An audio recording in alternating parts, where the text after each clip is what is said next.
Hello hello എന്തൊക്കെയുണ്ട് എല്ലാവർക്കും സുഖമാണെന്ന് വിശ്വസിക്കുന്നു. ഒന്നും ചെയ്യാനില്ലാത്ത ഒരു ഓഫ് ഡേയിൽ എന്തൊക്കെ ചെയ്തു എന്നാണ് കാണിക്കുന്നത്. എഴുന്നേറ്റ് പാടെ ബെഡൊക്കെ ശരിയാക്കി വെച്ചു. പിന്നെ വെളിച്ചം കിട്ടാൻ കേർട്ടനൊക്കെ മാറ്റിയിട്ടു. മോർണിംഗ് നല്ല വെളിച്ചമായതുകൊണ്ട് നൈറ്റ് ഇതൊക്കെ ഇട്ടിട്ടാണ് കിടക്കുന്നത്. അത് കഴിഞ്ഞ് എന്തെങ്കിലും സ്പെഷ്യലായിട്ട് ഉണ്ടാക്കാമെന്ന് വെച്ചു. അങ്ങനെ ചപ്പാത്തി ഉണ്ടാക്കി. വർക്കുള്ള ദിവസം ഇതൊക്കെ നടക്കാത്തത് കൊണ്ട് ഓഫ് ഡേയിലാണ് എന്തെങ്കിലും നന്നാക്കി ഉണ്ടാക്കുന്നത്. അങ്ങനെ ഇരിക്കുമ്പോൾ ചപ്പാത്തിയോ ദോശയോ അങ്ങനെ എന്തെങ്കിലുമൊക്കെ ഉണ്ടാക്കും. ഇല്ലേ സിമ്പിളായിട്ട് എന്തെങ്കിലും കഴിച്ചിട്ട് പോവാറാണ് പതിവ്. അത് കഴിഞ്ഞ് കുറച്ച് നേരം യൂട്യൂബിലും ഇൻസ്റ്റഗ്രാമിലും ഒക്കെ നോക്കിയിരുന്നു. പിന്നെ കുറച്ച് നേരം സീരീസ് കണ്ടു. അപ്പോഴാണ് ഇനി ബാക്കി പണി ഉണ്ടല്ലോ എന്ന് ആലോചിച്ച് ഇനി അത് കഴിഞ്ഞിട്ട് അവർ റെസ്റ്റ് എന്ന് വെച്ചു. അങ്ങനെ ഇരുന്നാൽ മടിയാവും എന്നുള്ളത് കൊണ്ട് പാത്രങ്ങളെല്ലാം കഴുകി വെച്ചു. ഈ എന്തെങ്കിലുമൊക്കെ ബാക്കി വെച്ചിട്ടുണ്ടെങ്കിൽ വർക്കുള്ള ദിവസം അതും കൂടി ചെയ്യണ്ടേന്ന് വെച്ചിട്ട് എല്ലാം തീർത്ത് വെക്കാറാണ് പതിവ്.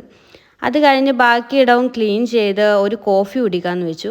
എനിക്കാണെങ്കിൽ ഈ സോഫയും ചെയറും ഒക്കെ ഉണ്ടെങ്കിലും ഇങ്ങനെ ഇരുന്ന് കോഫിയും ചായയൊക്കെ കുടിക്കാൻ ഭയങ്കര ഇഷ്ടമാണ്.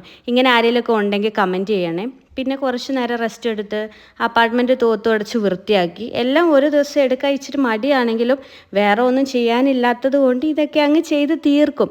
പിന്നെ ഈവനിങ് പുറത്ത് പോയി സാധനങ്ങൾ വാങ്ങിച്ചു. മുമ്പ് ഒരു ദിവസം വാങ്ങിച്ചു വെച്ച പുട്ടുപൊടി ഉണ്ടായതുകൊണ്ട് പുട്ടും ചിക്കൻ കറിയും ഉണ്ടാക്കാമെന്ന് വെച്ചു. അങ്ങനെ പിന്നെ പുട്ടും ചിക്കൻ കറിയും ഉണ്ടാക്കി അത് കഴിച്ച് ഒരു 2 hours കഴിഞ്ഞപ്പോൾ കിടന്നു. അപ്പോൾ അത്രയൊക്കെ ഉള്ളൂ. Thank you so much.